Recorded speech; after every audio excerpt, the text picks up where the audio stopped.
Hello, I'm Dustin. This is Free as Above, and this is vlog number 13.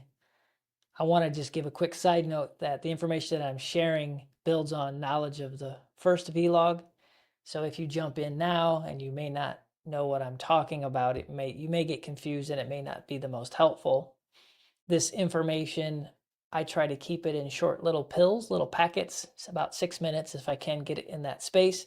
It kind of does this information injustice because it's such a broad, expansive process to endeavor into your life to help you grow. But I'm doing this to help connect with your spirit, connect with your unconscious, to bring forth your spirit, to inspire you then to begin to learn more about these topics as I'm sharing them, and to begin the process of self-learning. So it'll help you move forward. I'm hoping that these vlogs will inspire you. So begin with number one, work your way through. I keep them short so you can start, catching up and coming along. And last vlog number 12, I talked about what a right is. And I think it takes a bit more time to flesh that out. The definition of a right has been erroneously, deceptively given to us in the general mainstream of what we hear from governments and religions and things like this. Because actually, the truth is, a right is any action that does not initiate harm to a sentient being. And the harm means stealing the 7 properties of what we've talked about, which is the natural law understanding. So a right means I can take any action that doesn't steal property from a sentient being. That's a right.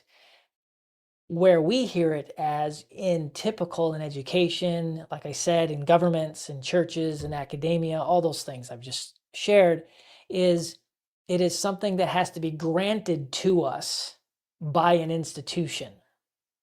Authority. As we know, authority is basically synonymous with slavery. Authority is synonymous with evil and immorality. As there is no such thing as authority, the internal authority is correct. We have to take 100% responsibility for our own actions, and we create our thoughts and our actions, and no one's coming to save us. It's 100% responsibility for our world and what we create, as within, so without. And externally, for most expansiveness of freedom, is there is no authority, there is no rulers without rulers, and archons, anarchy without rulers. That's when most prosperity can happen.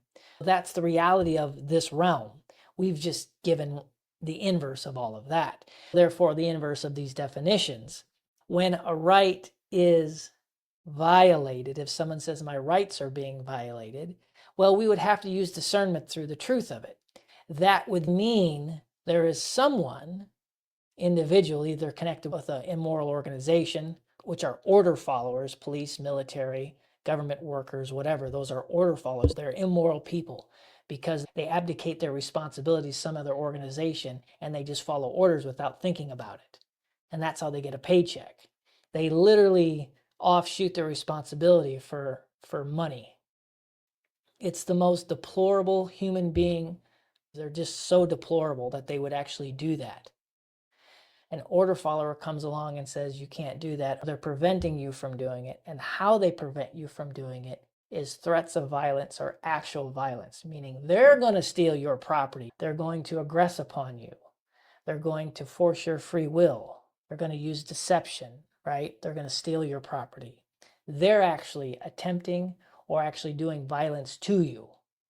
That is a criminal. That is a bad person. So yes, that victim's rights are being violated. They're just moving through life and not harming anyone. So when someone says my rights are being violated, if they're thinking in an academic sense or a government sense, we have to use our discernment to actually understand what's happening, who's stealing from who, and who started it.